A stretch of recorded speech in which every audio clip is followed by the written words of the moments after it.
నమస్తే, welcome to I news. Breaking news. భారత veteran of spinner Ravichandran Ashwin ఇప్పుడు ఒక కొత్త ఇన్నింగ్స్ ప్రారంభించనున్నారు. అంతర్జాతీయ క్రికెట్ నుండి 2024 డిసెంబర్లో, ఐపీఎల్ నుంచి 2025 ఆగస్టులో రిటైర్ అయిన అశ్విన్ ఇప్పుడు ILT20 లీగ్ లోకి అడుగు పెట్టనున్నారు.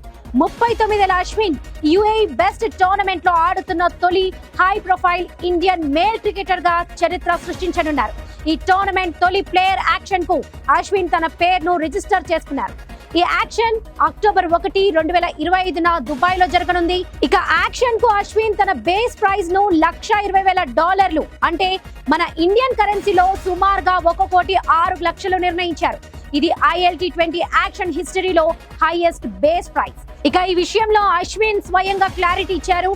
ILT20 యాక్షన్ కు తన పేరును పంపానని, కొనుగోలుదారులు లభిస్తారని ఆశిస్తున్నానని క్రిక్ బజ్ లో తెలిపారు. ఇక ఆగస్టు 2025లో CSK నుంచి IPL కు రిటైర్ అయిన తర్వాత లీగ్ ఆఫీషియల్స్ తో డిస్కషన్స్ మొదలయ్యాయి.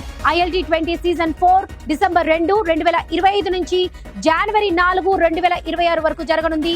ఇక IPL లో ఆడుతున్న ఇండియన్ ప్లేయర్స్ ఓవర్సీస్ లీగ్ లో ఆడకుండా BCCI రూల్స్ అడ్డుకుంటాయి. ఇక ఈ కారణంతోనే అశ్విన్ IPL కు రిటైర్మెంట్ ప్రకటించారు. ఈ డెసిషన్ తర్వాత ఇప్పుడు ఆయన బిగ్ బ్యాష్ లీగ్ లో ఆడేందుకు ఆస్ట్రేలియాలోని 4 టీమ్స్ తో చర్చలు జరుపుతున్నారు. అలాగే ది 100 మేజర్ లీగ్ క్రికెట్ వంటి ఇతర లీగుల్లో కూడా ఆసక్తి చూపిస్తున్నారు అశ్విన్. ఇక ILT20 యాక్షన్ లో అశ్విన్ తో పాటు మరో 23 మంది ఇండియన్ ప్లేయర్స్ కూడా లాంగ్ లిస్ట్ లో ఉన్నారు. ఈ యాక్షన్ లీగ్ కు ఒక ల్యాండ్ మార్క్ ఈవెంట్ గా నిలవనుంది. ఎందుకంటే గత సీజన్ లో డ్రాఫ్ట్ సిస్టమ్ ఉండేది. అశ్విన్ రాక ఈ లీగ్ కు మేజర్ డ్రాగ్ గా నిలవనుంది.